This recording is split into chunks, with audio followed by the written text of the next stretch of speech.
Mi trovo nel cuore della Sardegna, nel paese di Laconi, e andremo a visitare il parco Aimeric. Si tratta di un parco naturalistico ricco di sentieri, moltissime specie di alberi da ogni parte del mondo. Qui abbiamo il carrubo, gli alberi dell'eucalipto. Hanno i tronchi che vanno direttamente a terra. Poi c'è una bellissima zona picnic proprio davanti a me, all'ombra, che dopo sfrutteremo per bene. Onestamente non so cosa aspettarmi perché ho guardato 2 o 3 informazioni, ma nulla di più. Non mi sono spoilerato tanto perché appunto voglio apprezzare il momento. Fontanina. Certo che questi alberi sono veramente molto alti. Qui hanno anche creato dei koala in legno sopra il ramo. L'ingresso al parco è completamente gratuito. La presenza di bagni in un parco non sono per nulla scontati e anche questi sono gratuiti. Altre panchine e tavoli dove fare picnic. C'è un piccolo laghetto. Comunque senti che profumi che ci sono. Coccodrillo sempre in legno. Ed è fatto veramente bene. E in ogni angolo del parco puoi notare delle sculture degli animali fatti interamente in legno, poggiati come abbiamo visto prima su alberi. Nel laghetto c'era il coccodrillo. Ogni tanto si intravede anche qualche uccello come ora. Molto caratteristica come cosa. Anche perché di legno ce n'è moltissimo in questa zona della Sardegna, ricca di boschi, la raccolta di sughero e quant'altro. Anche una sorta di tradizione, poi l'uso del legno va molto. Cascata Maggiore, lì scorre l'acqua, si può vedere una zona molto umida con fango e fogliame tutto unito. L'estate sicuramente è una zona di refrigerio assurda, un polmone verde. Diciamo che fare una passeggiata qui in estate è proprio l'ideale. La prima zona che stiamo esplorando è completamente all'ombra, clima pazzesco. Finora mi sta stupendo questo parco. Ovviamente microclima perfetto anche per i funghi. Ci sono un sacco di cascatine, adesso andremo a vedere la Maggiore. Sembra finta, ma hai visto le goccioline?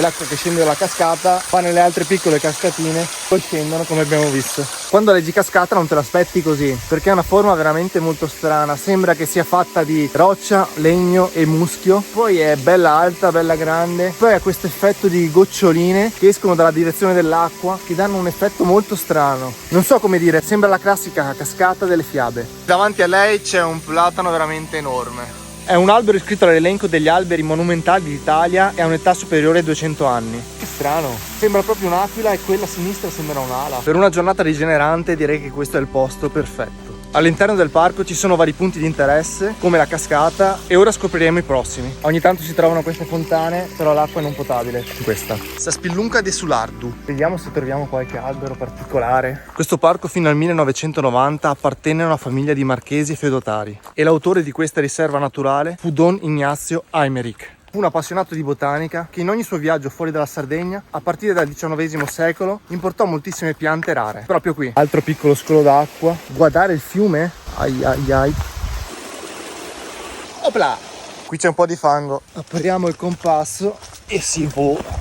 Non so dove stiamo andando. Qui c'è un piccolo scorcio. Eccola lì l'indicazione. Ho perso il senso dell'orientamento. Vediamo se è il punto di prima, ma non credo. Qui guardiamo questo piccolo torrentino. Di qua direzione castello. Albero nato vicinissimo a una grandissima roccia. Guarda qui, ci sono anche delle grotte. Belle grandi anche. E adesso non so se sia uscito già un altro video dove vi abbiamo portato in una delle grotte più famose della Sardegna, la grotta di Santa Barbara, direttamente scoperta dentro una miniera. Questa è un'altra bella grotticina. Vieni a esplorarla con me? Ovvio. Che occhiali. Questa sembra una zucca. E termina qui. Ci sono un po' di farfalline, speriamo no pipistrelli. Sono proprio delle cavità naturali. Ci sono altri 2 buchi un po' più piccoli. Un'altra ancora? Tante cavità. Bello bello. Un'altra ancora, questa è la più grande di tutte. Infatti hanno messo anche delle panchine in pietra dove meditare. La segnaletica dice che siamo nella direzione esatta. Si intravede qualcosa. Robinia pseudacacia. Nome sardo acacia. Come? Tutti gli alberi più strani, più particolari sono dotati di un cartellino di riconoscimento. Diciamo che se hai voglia di passeggiare, qui di certo non mancano i sentieri, o anche di correre eventualmente. L'orario di ingresso è dalle 8 alle 20. I ruderi del castello. Vediamo un po'. Questo antico castello non ha una precisa data di costruzione. Qui accanto ci sono vari ruderi, resti e rocce, e anche da questo lato, piano superiore, davanti a me ci sono 2 grandissime finestre. Anzi, 1, 2, 3, 4, 5 più piccole, con vista direttamente nel bosco e il paesaggio e il paese. Vediamo da questo lato. Secondo te cosa potrebbe essere questa cosa?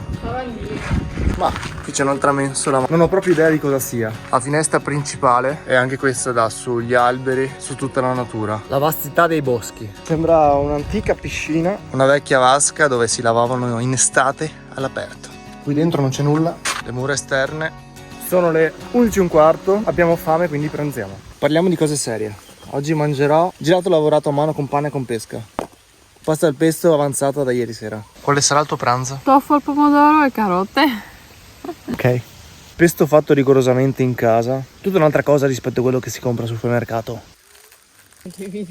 Il secondo ha del semplicissimo tonno in scatola. Ora siamo usciti dal parco e vediamo se riusciamo a trovare i giardini in stile inglese. Giardini storici di Sardegna, però solamente attraverso visite guidate. Non possiamo entrare. Cedro del Libano. Guardate sempre dove mettete i piedi perché è pieno di rocce e radici che si nascondono anche sotto le foglie. Qui stiamo entrando nella giungla. Stanno cambiando anche un po' tutte le piante attorno a me. Stiamo scendendo rispetto a prima e la vegetazione sta cambiando anche. Agrifoglio, un tanto di libellule azzurre. Insetti che camminano a pelo d'acqua e due bei pescioni anche, credo siano trote. In tutta la sua maestosità si erge quello che giustamente è considerato il gioiello del parco, ovvero il leggendario cedro del Libano, uno dei primi in assoluto a essere introdotto in Europa, alto ben 25 metri.